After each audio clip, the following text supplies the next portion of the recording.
What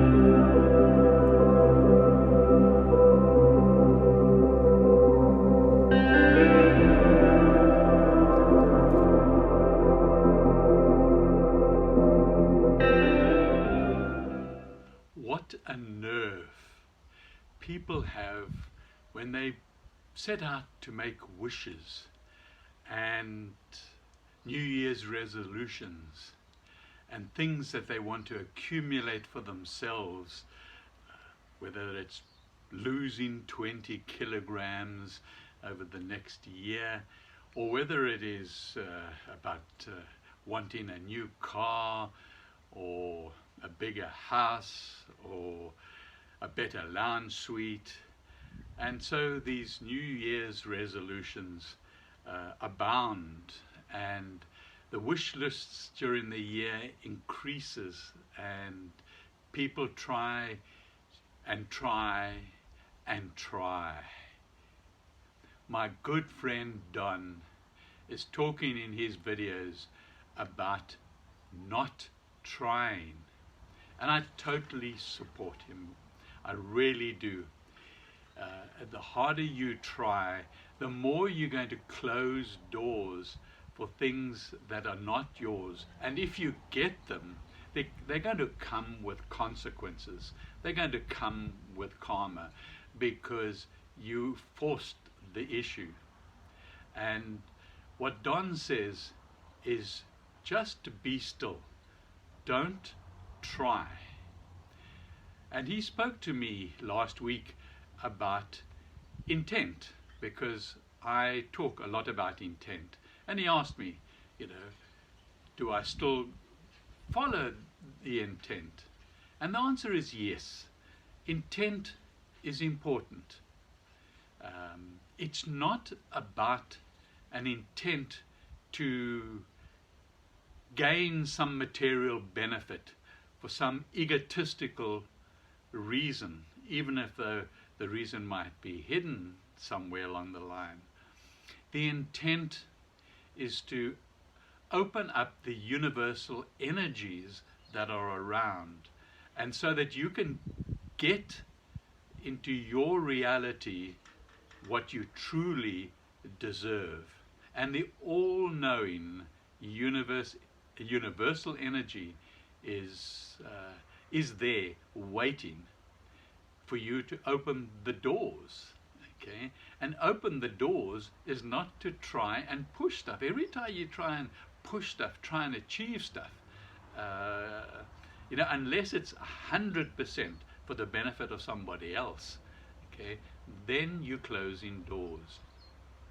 So with intent, you need to focus on what it is that is soul orientated and not ego orientated. Soul orientated, from my past talks and writings that they are soul attributes. They are gratitude and thankfulness and doing things for other people without any gain. And so the soul attributes, the list goes on.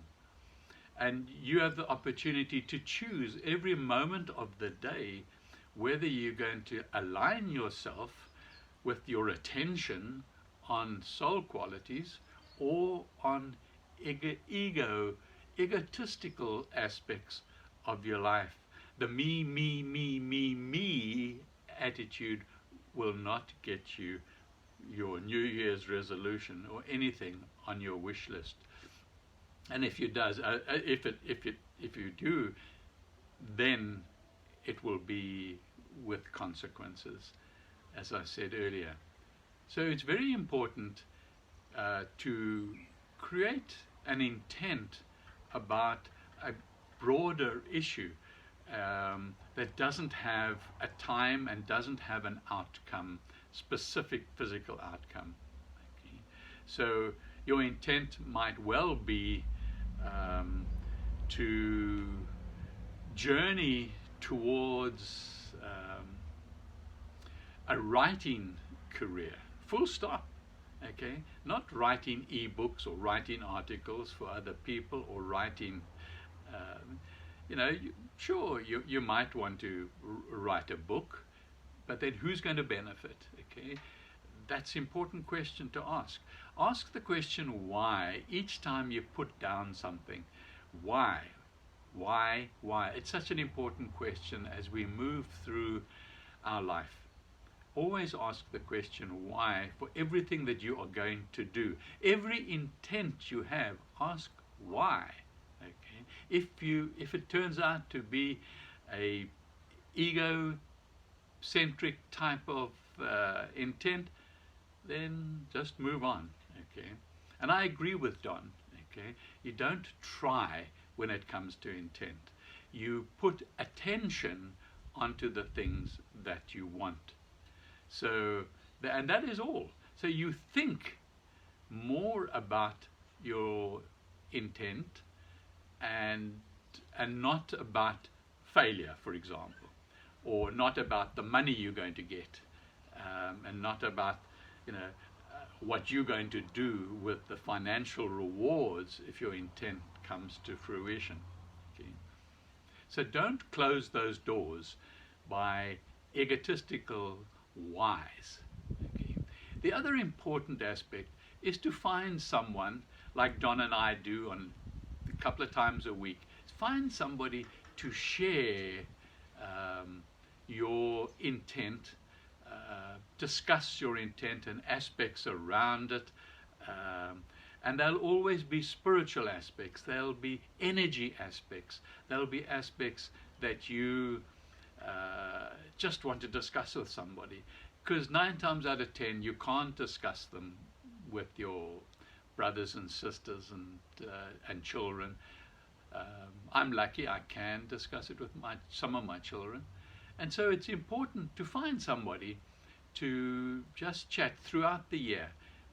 On Zoom or on Skype. It doesn't have to be face to face. Face to face would be great, but it could be somebody on the other side of the world, and so it could be more than one person. But where you just talk about the spiritual energies that you perhaps are just starting to become aware of, and you talk about them, or by talking, the other person makes you aware of things that you were not aware of. And awareness is terribly important as we move through the years, is to become aware of what is out there and become open to what is out there. And it comes in the most miraculous ways. It really does. You get an aha moment, or suddenly something in the email, or suddenly you get approached through one of your apps on your laptop, and it's just marvelous, and you follow up. But often we look and say, that's not for me. Okay, the universe does know best. So go with the flow.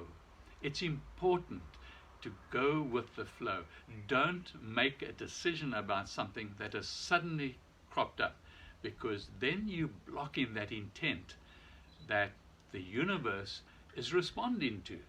But it knows wiser than you. It knows more than you. Your conscious mind and ego know nothing except how to survive in this physical plane. And you will survive. But if you want to have a fulfilled, contented, ever joyful life, doing what you will love or think you will love, maybe, it will happen. It will happen. So go with the flow. Set your intent and enjoy your wish list based on soul attributes. Coffee with Michael.